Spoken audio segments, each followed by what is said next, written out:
Come and join me as I cross the Great Victoria and Gibson deserts, exploring the great outback scenery, history and meeting the odd local on the Great Central Road, an iconic outback track.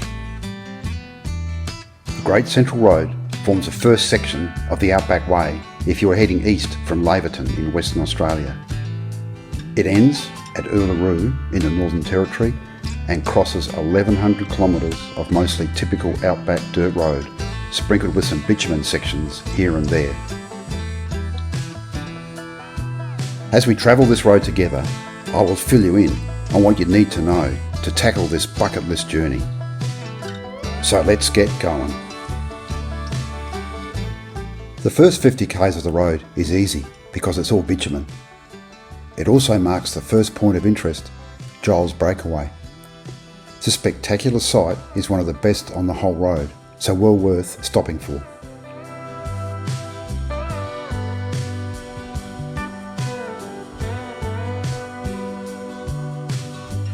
And I'm sitting down in the basin at Giles Breakaway at the moment.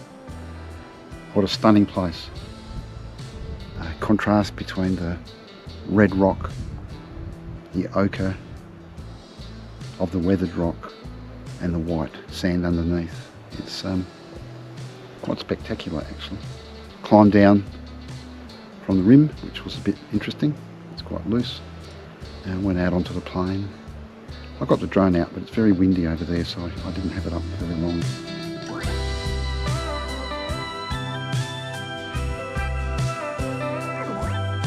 I set up camp on top of the breakaway with stunning views across the horizon. We had a slow afternoon watching the visitors and also watching another big weather front coming in. Here's my definition of a desert. Dry, hot during the day, cold at night. Okay, 1 out of 3 because it's almost night and it's freezing. And it's wet and it's windy and it's like bloody winter. So I managed to keep the fire going even after a couple of showers. I was going to cook a barbie, but I can't trust these clouds. It's been intermittent rain pretty much all day. So plan B, we're going to throw a couple of spuds in alfoil on the coals, throw a can of baked beans on top of that with a bit of cheese to melt. How's that sound? Got to ad lib sometimes, but not quite what I expected. It's probably about 7 or 8 degrees. Probably hasn't got much over 10, 11, 12 today. Sun came out for a little while, but anyway, make the most of it. This morning, before I left Laverton, I headed into the Great Beyond Visitor Centre to pick up my permits for the Great Central Road. You're going to need 3 permits, 2 for the Western Australian side and 1 for the Northern Territory Transit. They can take a few days to process, so best to ring ahead and let these wonderful and knowledgeable people at the Visitor Centre help you. You can book them online yourself if you know your transit dates. Just be aware there are time limits on the transit periods. I topped up my fuel. I'll talk about the availability on the road a little bit later. And out the back of the service station is a very well stocked supermarket. Better than the one in Leonora in my opinion.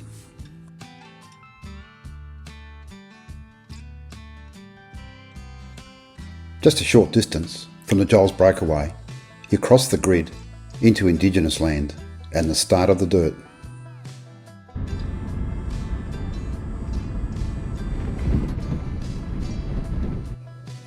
Time to air down, I think. Only a few k's later, I saw my first camels for the trip. They were pretty spooked and they just took off. The first 100 k's or so of the dirt was pretty good. Where there was corrugations, there was usually an alternative sidetrack somewhere. Okay, let's just set a benchmark here. Everyone's experience and expectations are different, and so are their setups. I've been touring the Outback off-road for a long time. I expect bad roads such as the Gun Barrel Highway, the Anbadell Highway, Cape York and the Gib River Road as examples. This road is better than all of them, but it also depends when the last time the grader went through. I have evolved my setup to cater for the harsh conditions, so my take on this road is probably not the same as others who may be doing this for the first time with a heavy caravan or even in a two-wheel drive. I will try and give you an idea of the track from my perspective, so just vary up or down depending on your experience, your expectations and your rig setup. I stopped at the Pines, a marked rest and camping area that looked pretty good. I let my tyres down a little bit more as the corrugations had started to get worse. I was running 26 in the front and on the Alti and 30 on the rear axle. This still gave me some room to go down if I needed to. The road conditions gradually improved and I was averaging about 60 to 70 k's an hour for the rest of the day, with the occasional rough stretch here and there. I pulled in for lunch at a stop known as White Cross. It has been an important food, shelter and water location for thousands of years for the local Indigenous people.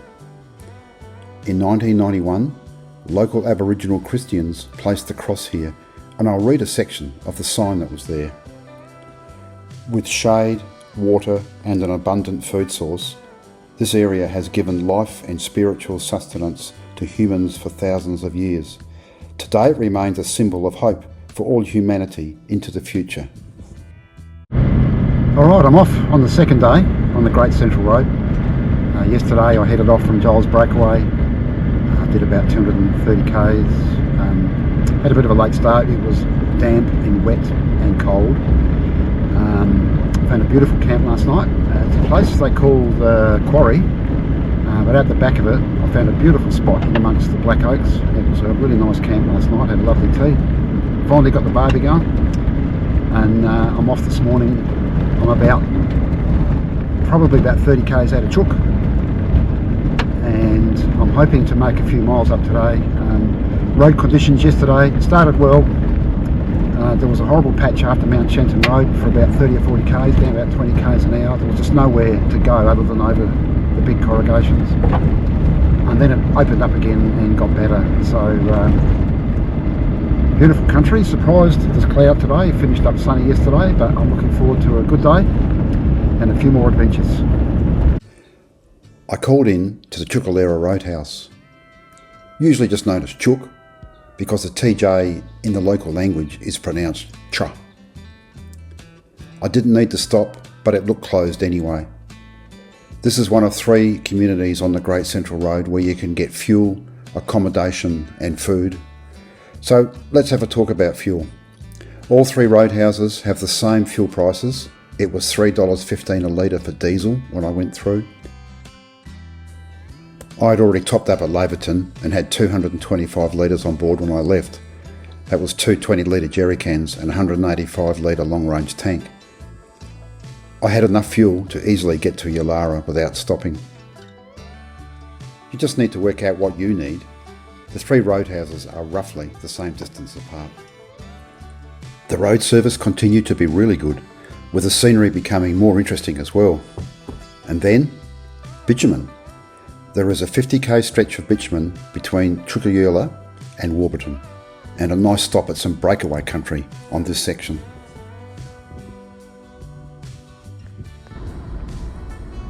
I turned into the roadhouse at Warburton, but I didn't need to stop, and so headed for my next camp at Yulara, about 80 k's further east. Even though I stopped early in the day, I had made about 350 k's on good roads so far today.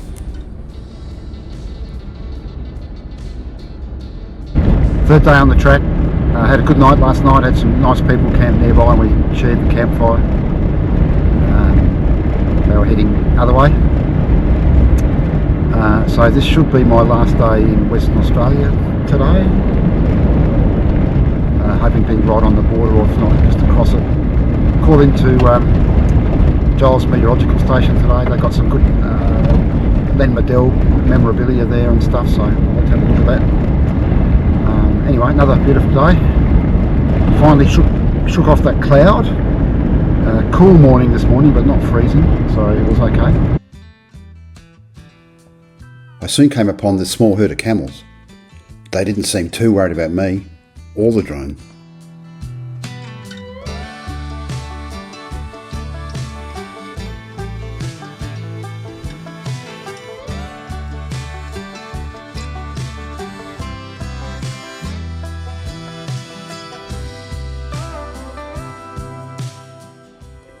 If you're heading east on the Great Central Road, the last of the roadhouses still in Western Australia is Warracoona. I stopped here for a coffee and then headed up to the Giles Meteorological Station, where there's a great little museum and some historical relics. The weather station has been here since the 1950s and was first built to monitor weather for the nuclear weapons testing at Maralinga and Emu. Later, in the 1960s, it supported the rocket testing programs at Woomera. The Blue Streak rocket wreckage was found in the area in 1964. So many of the roads in remote central outback Australia were built by Len Bedell in the 1950s and 1960s to support the nuclear weapons testing and rocket launches. His name is synonymous with outback Australia, and this little museum houses many items of memorabilia connected to him and his famous gun barrel construction company. I will have to mention the car wrecks. As I was driving, I probably missed a few, but I counted about 200. Other people have published their counts way higher than that. It is a reminder this is a remote part of Australia, and you can never be complacent. The other thing I've done preparing for this trip is I've added one of the Uni Filter snorkel socks. I'll show you a photo of it up as well. They come pre-oiled. I've also bought some cleaner and some oil if I've got to replace it. And they last. It should last this whole trip. I'll take it off when I get back on the bitumen, but I'll show you some photos of dust of cars coming out of the way, and you just got to do something because it's just like you can't even see. I don't know how your car's going to breathe properly, especially time after time after time. The road service continues to be good after Warracoona as I come to one of my favourite parts of outback Australia. This stunning place was named by Ernest Giles, the famous explorer, after the Emperor of Russia's daughter-in-law, Princess of Schwerin. The backdrop of magnificent coloured hills contrasts with the white ghost gums and is even better in the early morning, but I'd already missed that window.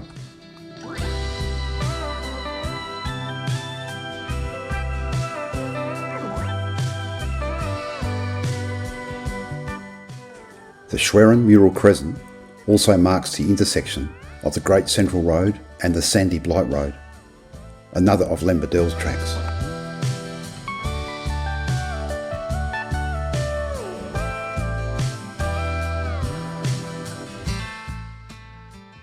A few kilometres further on, you cross the border into the Northern Territory. Your transit permit allows you to camp at a designated spot near Docker River. It's well signposted. The camp is surrounded by hills and desert oaks and is very specky at sunset and sunrise. Generally, the road was really good yesterday. Today, my last day on the Great Central Road, is notorious for being the worst corrugations until you hit the bitumen just short of Katajuta.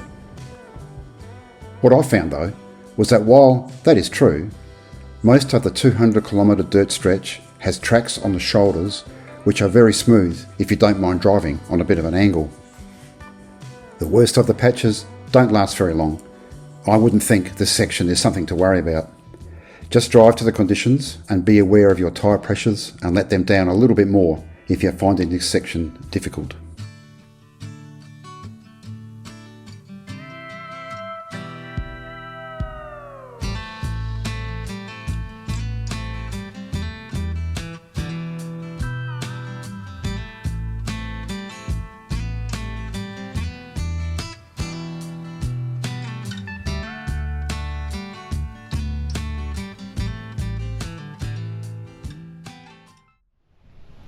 Let me tell you about Harold Lasseter and the fabled Lasseter's Reef. Harold Lasseter spent about 25 days in this cave in late 1930.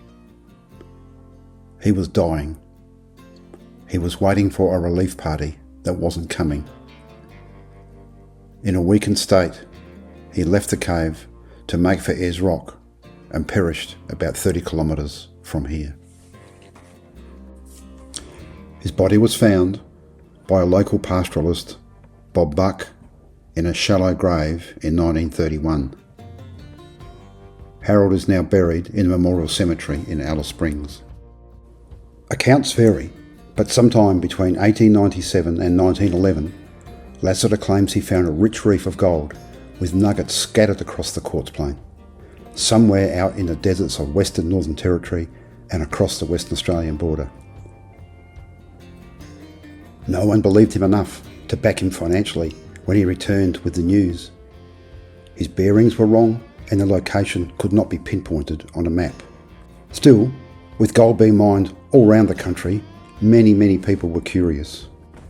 Some 30 years later, he convinced people to back his expedition to re-find his fabled reef, and a party set off with experienced bushmen, camel train, truck and even an aeroplane in search. All but one of them got fed up wandering around the deserts and left to return to Alice Springs, labelling Lasseter a charlatan. The truck had broken down and the plane had crashed. His remaining partner also left him, and Lasseter continued until his camel escaped with his provisions and he made his way slowly back to this cave. He was in a bad way, even though the local Aborigines were trying to help him. This would have been the view he saw for the 25 days he stayed here. People are still looking for this reef after nearly 100 years.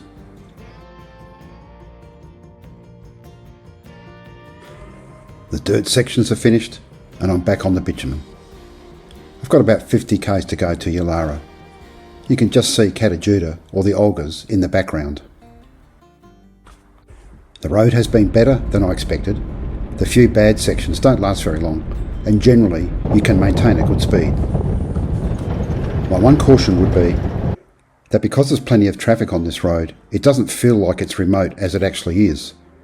So just remember where you are and don't be complacent. You are still a long way from help out here. So we've reached the end of the Great Central Road.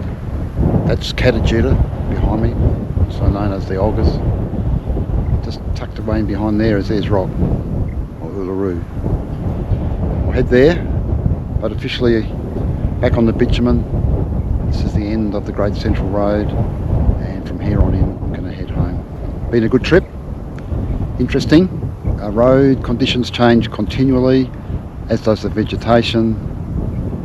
But all in all, it was a great experience. Loved it. Thanks for watching the video, and I hope you enjoyed it. If you're thinking about doing the Great Central Road, I hope this video has given you a little bit of insight into what the track conditions are like.